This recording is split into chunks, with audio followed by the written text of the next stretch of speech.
You are listening to the Curtis King Podcast.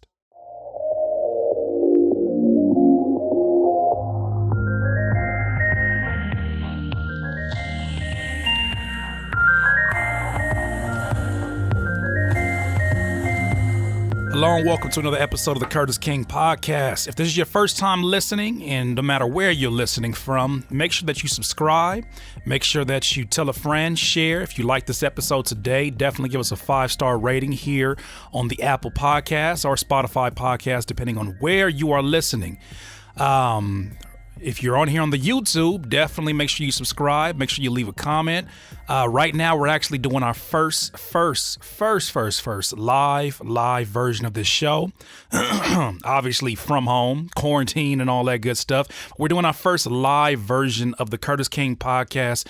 And, there's a few reasons why we're doing that. And I want to kind of speak briefly about that.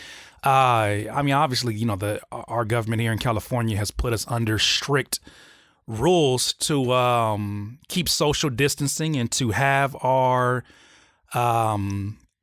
quarantine time at home. And before all of this stuff was government mandated, I had already started kind of making the moves to only go out for the essentials that were needed. And then in the meanwhile, just kind of like focusing here on the business at hand. The crazy thing about being a music producer is that we didn't know that our lifestyle was quarantine until the government gave it a name. Before that, it was just called In the Stew. And so now everybody in the stew now. But that being said, the homie Ray, who shoots these videos, usually for the podcast, obviously is a human being that is not inside this house. And so to make sure that we abide by those rules, and then also, just to make sure that we don't give him anything or he doesn't give us anything, it would just be safer to do these things as is. Shout out one time to the YouTube audience that is in here right now watching this live for the first time. I hope all of you guys are doing well out there. I know we are in some crazy times, and we are definitely not going to spend another episode discussing the crazy times. There's enough news on the radio, or not the radio. Who listens to the radio right now? There's enough news on TV and on your social medias. We're not about to do that. Some of y'all come to these podcasts as sort of an escape, as sort of a way to kind of just gather your thoughts and put it back on your art.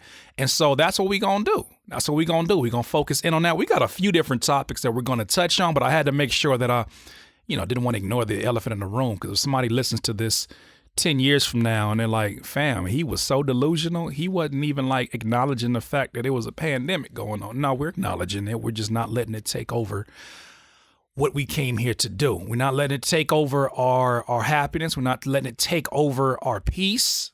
Okay? Because when everybody else is going chaotic, that doesn't mean that we have to as well. So that being said, this last week, in terms of the producer community, a really huge deal went down in terms of a beat battle. Those who are on my YouTube channel already know. I had a kind of a play-by-play afterwards, after we saw the battle, but there's been a lot of battles going on, most recently with songwriters. But before the songwriters, there was a battle to kind of start it all off between Swizz Beatz and Timbaland. And they've done it before. It's kind of the DJ style battle where you play your songs, and we basically are having a sword measuring contest to see who got more records off. And it's dope because it's dope for the fans. It's not necessarily a beat battle. For any producer who's ever been in a beat battle, what a beat battle is. You've seen, the Red Bull Big Tune or the Battle of the Beats. And I think even like the way beat battles have gone from, I guess it's more on the independent sense. Those have even shifted too, because you see mostly now producers in the beat battles, at least the ones I've seen recently, they're playing beats that are like made for songs. And beat battle beats ain't about those songs. Beat battle beats ain't about those songs. Beat battle beats, my friends, are about the battle. Okay? They're about the battle. It's almost like, we ain't gotta be, we friends outside the ring, right? Like, we friends. If we boxing, like, we friends outside the ring, but neither of us want to get our ass whooped. And the other one want to kind of pop, you know what I mean? So this is why it was so interesting to not only hear, Timbaland and Swiss Beats going at it, but then to see producer extraordinaires Hit Boy versus Boy Wonder. And, regardless of the producer point of view, which is, they're not instrumentals, they're not playing beats, it's not really a beat battle, it's a sound clash. Regardless of that debate, you got to admit, seeing them two dudes on that stage, on this level, at this time, do this, it's a pretty amazing time to be alive, right? It's a pretty freaking amazing time to be alive. So I viewed it as that, right? When I first started hearing some of the first beats or the first songs, I was like, okay, they're not going to really play battle beats. Like, this is more so like, let's get our Apple Music streams up. Let's get the people hype. Let's play something for the ladies, because no disrespect to any ladies that may be in this spot right now. Shout out to Pearl Manhattan. I'm sure there's a few others that are in here, but in the beat battles, like, you didn't really, especially when I was doing beat battles live, and mind you, this is years and years ago. If the women weren't competing or the ladies weren't competing in the beat battle, then they were like waiting on a dude to finish so they can go home and get to some more pressing matters while he was up there obsessively going at it. So to hear in a beat battle, all right, you think you got something for the ladies? I got something for the ladies. You could tell it was a different style of beat battle. So more of a sound clash, more of kind of a DJ battle, more of a placement battle, if anything. And there's always a place for that. That's okay. There's nothing wrong with that. There's a place for that. But when we talk about battling beats, fam, y'all can go check my Carfax. Check Curtis King Carfax. Go look. You can go Google your Googles. Go on YouTube. Right? And just go find some Curtis King battles.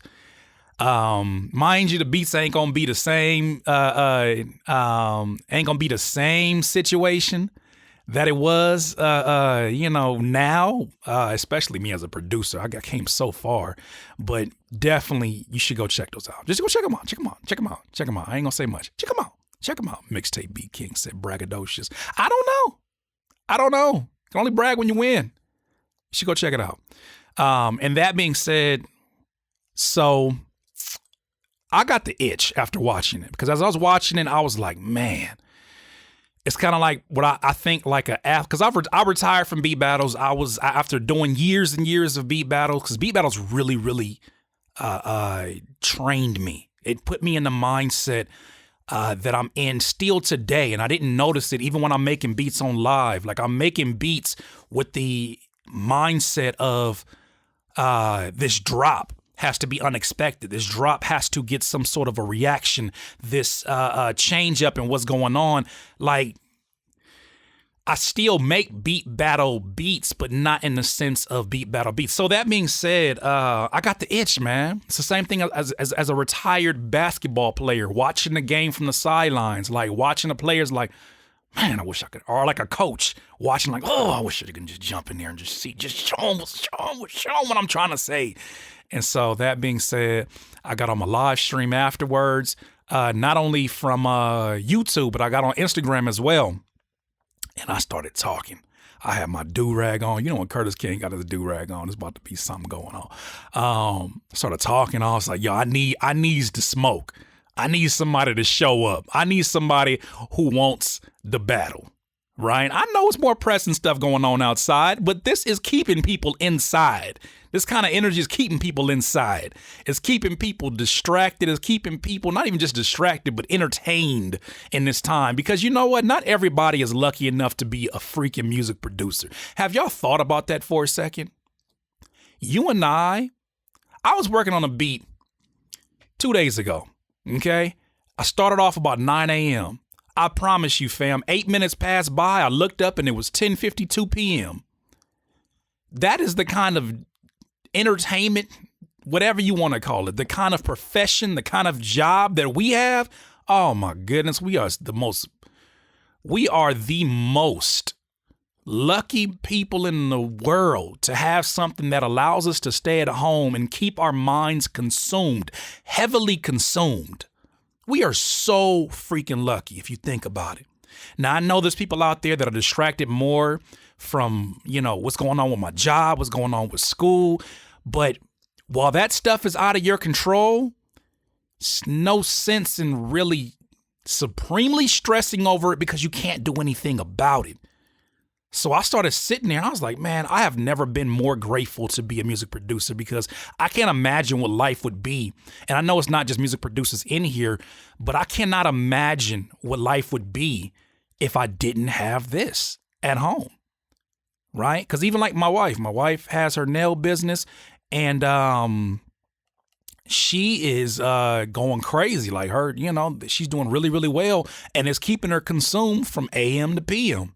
And that's just how it is. And so she doesn't even get to experience this. But my sis is out of school right now. And like, if it's not homeschool, then it's just like TikTok or, talking to her friends. And so I really be like, man, how is life for other people? So I'm getting the itch. I'm getting back to the beat battle. I got the itch. And usually you got a cream for that, but this ain't the same kind of itch. And so I got on my IG talking crazy. Right? I was like, yeah, I need to smoke. Somebody needs to step up. Few producers was like, yeah, whatever, Curtis. I get advice from you, but I'm ready. I got to smoke. And then it was one producer who I've known for quite some time named Willy Wonka, or Wonka for short, Wonka Music on Instagram. And I didn't expect anybody that was like actually one of the homies to want to step up and do that because, it's just like, we cool and all like. I just didn't expect that. I expected people who didn't know who I didn't know and we've never crossed paths. It's like another way for them to get me to listen to their beats. So I expected that. But the homie Willy Wonka was like, Kurt, man, I needs the smoke. And I said, is that right? He was like, yeah. And so we have a battle. We have an Instagram live battle next Saturday, 5 p.m. Pacific time. For those of you that are not an essential worker, there ain't nothing else you finna be doing. You gonna come to this live stream. Come to this live stream. Stop playing with me. Come to the live stream. And I want you to experience a battle because Wonka ain't no walk in the park. Wonka is a beast. He's produced primarily for a really popular rhyme sayers artist named Prof. And, Wonka and I have worked together. He's based out of Minneapolis, Minnesota. And, yeah, man. Yeah. It's time. I've been itching. And so he was like, well, let's go ahead and make it work. So next Saturday, keep that on your radar. Jasper White just says Saturday, 5 p.m. Pacific time, 2 p.m. Eastern. It's not 2 p.m. Eastern. It's going to be 8 p.m. Eastern. So you can't be giving out bad information, my friend. I'm just playing. Thank you so much for putting that there, though. But it's Saturday, 5 p.m. Pacific time, 8 p.m. Eastern time. Yeah, I don't want people to get there all dummy early and then be like, what happened, Curtis? Y'all chickened out? Nah. So yeah, we need that energy. We need that YouTube energy. We need that podcast energy to be in there. It's going to be a good time. And that's going down. And then I think y'all going to get what you have been asking for, which is round 4 of Oh Gosh, Leotis versus Curtis King. But we'll talk about that in April. Right now, Curtis, what is you doing? What is you doing, bro? What is you trying to do? What? I'm just trying. Look, I love the sport. You never fall out of love with the sport. And the pure sport of beat battling, oh my God, I love it. I love it, man. I love it. I can't explain it. It's like playing 2K with the homies. It ain't nothing personal. It's always just jumping in there. East End Clip said, put money on the line. Nah, we ain't doing that. You ain't gonna put no money on the line during the pandemic. That's just crazy. I was watching the movie White Man Can't Jump. And he bet all his money and he lost his beautiful girlfriend, Rosie Perez, at the end because he kept betting the money. We not finna do that. Let's let time get into a better place first before we start getting in here and betting money. Let's let folks have their pandemic rain money. Let's not do that. But I feel you. So this week, man, or this last weekend, I have just been cooking. And the beats are all I'm gonna say is I can't wait to see you on Saturday, Mr. Wonka. It's gonna be a good time. That being said, though, let's go ahead and jump into a quick commercial break, and then we're going to come back because I have a few topics that I think are going to really, really help music producers out here, and you're not going to want to miss it. You're not going to want to miss it. Somebody asked me a really, really great question that I think a lot of us have in common, and so let's go ahead and go to a quick commercial break, and we will be back after hearing a word from our sponsors. This podcast is, of course, powered by DistroKid. Music producers, something I talk about pretty frequently is the necessity of having multiple streams of revenue as an independent music producer. Not only for when you're actually producing, but what about those days after you stop producing? You got to make sure that you have streams of revenue that are going to live on even further than your current career. That being said, one stream of revenue that I think gets often overlooked is music distribution, aka streaming. Getting your music on Apple Music, getting your music on Spotify, etc., etc. Now, the number one spot that I go to make sure that I distribute my music properly and ensure that I get my music to every store possible is DistroKid at distrokid.com. I know you've heard me speak about it multiple times on my YouTube channel, but I gotta tell you, there's a reason why it's the number one that I go to. For $19.99 per year, I can upload an unlimited amount of music throughout the year. As producers, you know we make an abnormal amount of music in comparison to songs that get created, so it's important that you use this as a consistent stream of income. If you'd like to sign up to DistroKid today and get your music to every major distributor, go to distrokid.com/VIP/Curtis King to get 7% off. Thank you, DistroKid. Thank you for your endless support. So super dope of y'all to sponsor little old Curtis King in this podcast. So going back a little bit, one step back, because I saw a great question that said, are y'all mainly trap producers or boom bap or pop? Fam, we're mostly, I should say, hip hop and trap based, but just get ready for just great energy. Shout out to the homie BusyWorks Beats said, I'm gonna promote this battle like Don King. Just imagining you with that Don King flat top, whatever he called that Cruella de Vil, like crazy, like just imagining that on your head already is making this the funniest message that I've seen today. So shout out to the homie BusyWorks Beats. I think that'll be hilarious. Oh, only in America can you see a beat battle on Instagram Live. So last detail about that, we're only playing instrumentals. We ain't playing no damn songs. I don't want to hear no songs when we doing a beat battle. That ain't the beat battles I'm talking about. We playing beats, instrumentals, which means there's going to be significantly less people that were in that Hit Boy and Boy Wonder stream, but we still getting that in regardless of who's there. So I would love to see you there, and sure enough, I'll see you there.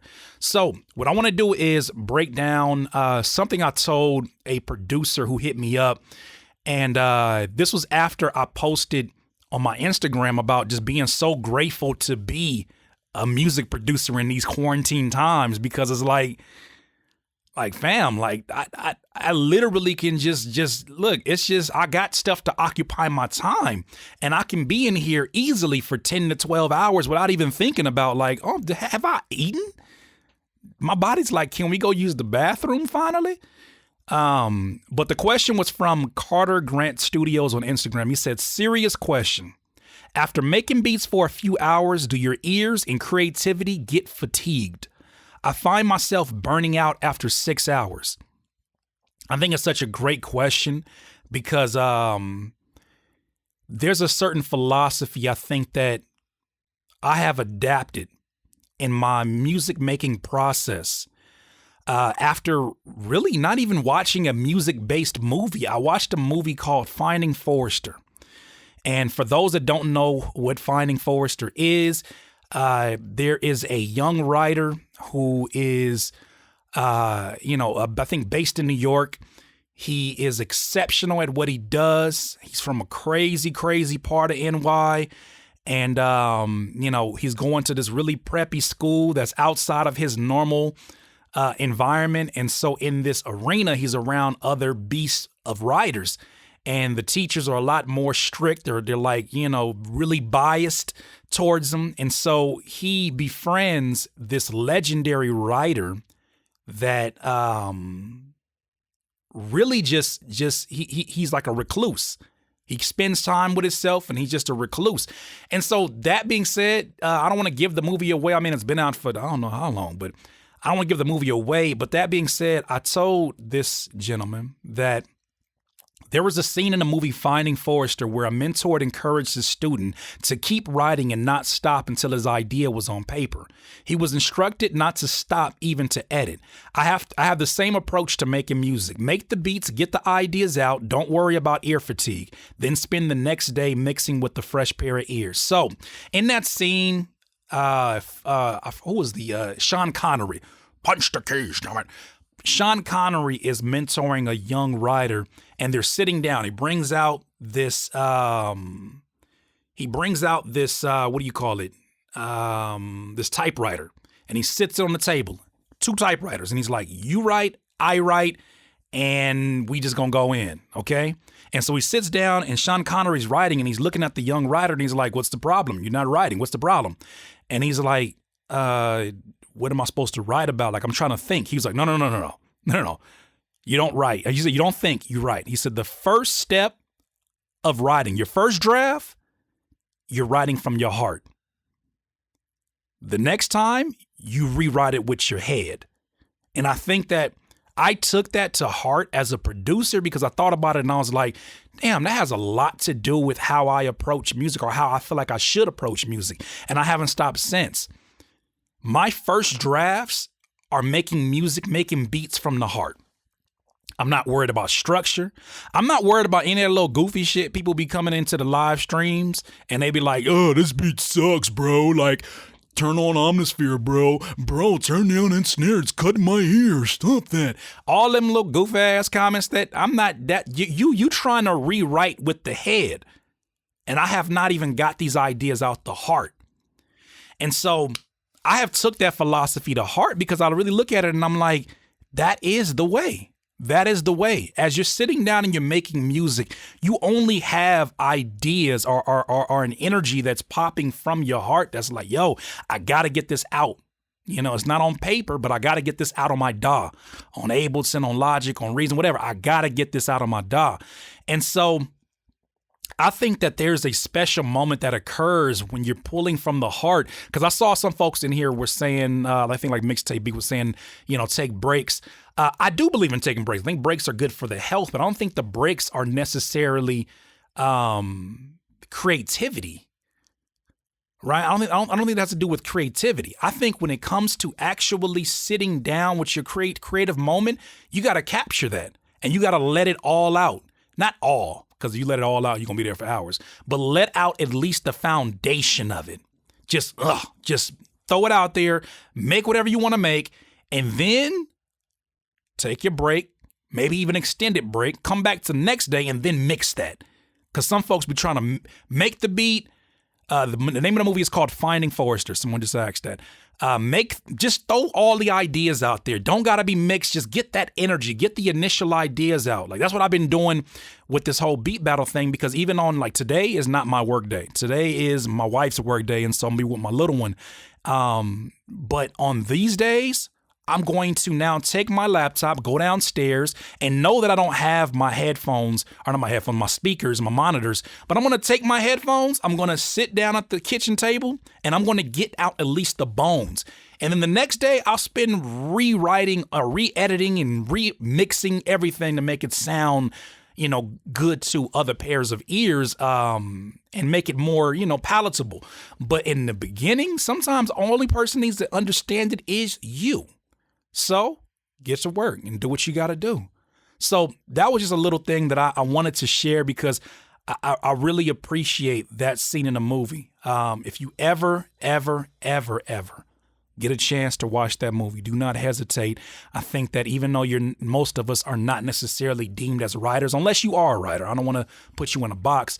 You should watch that just from a creative standpoint, because that scene alone is crazy. I'm getting ready to actually post that clip on my Instagram right now at Curtis King. But I just thought that was super dope, and I wanted to share it because I think a lot of us do go through that. We get to a point where we feel like that first draft has to be perfect. It don't gotta be perfect. Nobody said this has to be perfect. Who said it had to be perfect? Who was you listening to? Guaranteed they're not a producer, right? Guaranteed they've never made a beat in their life. This is why it was challenging for me in the first few years to make beats on the spot around other people, because other people already have in their mind nothing but the end product. They're not listening to it with, oh, this has the potential. Most folks aren't. They're not listening to it with the ears of, I have a feeling. I know if I trust this feeling, this could be this, right? They tried to kind of document that in that movie Hustle and Flow, where he was like, man, you just got a beat in your head. You just trying to get it out. You ever had a beat in your head trying to get it out? That's what I'm talking about. It's that energy. And so that draft approach of just literally if you watch the movie, the man is free writing. He's just going crazy. He's just, the keys are just, and boom, he puts it out there. He's like, boom, there you go. Something else that was interesting is that a little bit later on in that movie, there was another scene in which he kind of nails home that point even more, because he says, his student was like, okay, I get the philosophy. Now he's trying to sit down and write. And he's like, I can't write. And then Sean Connery's like, what? So he goes into his little file cabinet, pulls out something that he wrote in 1960, and then brings it to him. And he's like, rewrite that. He just said, just start writing, just start copying the words until you find your own words. And he started typing the words, and he was like, no, he was like, you're missing the point, because he was like doing letter by letter by letter. He was like, no, you are missing the point. Punch the keys, damn it. Go. Just write. And I think it's the same thing with us as producers, man. Like, we got to sit down and just go. Stop overthinking. Stop looking for the perfect snare. Sometimes a snare that has worked in other beats is perfect enough for the moment. And then after that, you can go back and go change all the cosmetic things. Like, if you're really worried about using the same drum sounds on every beat, then go back and re-edit it, but not in the moments where it's those special moments. It's those moments that are all dedicated towards, let's get this initial energy out, this free energy. Let's get this out so that we could now have something to edit afterwards.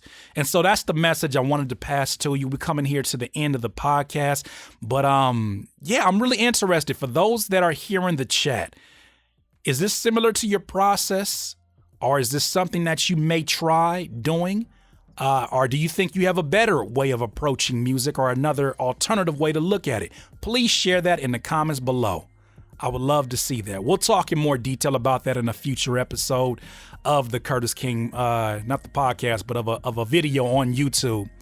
But as you can hear with this outro music, that means we are approaching the end, my friends. It's been absolutely amazing. Once again, if you are not subscribed to this podcast, please subscribe. Give us a 5-star rating. Leave a review. Let other people know so we can move up some charts and people see this is a music producer podcast that is really focused on your mental health, focused on your ultimate success. And please stay tuned for this next Saturday, man. This battle's going to be crazy between Curtis King and Wonk. It's going to be live streamed on my Instagram, instagram.com/Curtis King. Do not sleep. It's going to be a good time. But thank you. Please stay safe out there. Please continue to wash your hands and observe your hygiene. You shouldn't have to be told that. Stay home, man. Stay home. There's folks out here that it's more than just you hurting yourself. What the folks that is vulnerable, man? Take care of yourself. Take care of each other. Work on your craft. Perfect it. And we'll see you here next week. Thank you again. And like I always say, in this life, you will not be full of life until you decide to live life to its fullest. Once again, it's Curtis King of the Curtis King Podcast. Have a good one.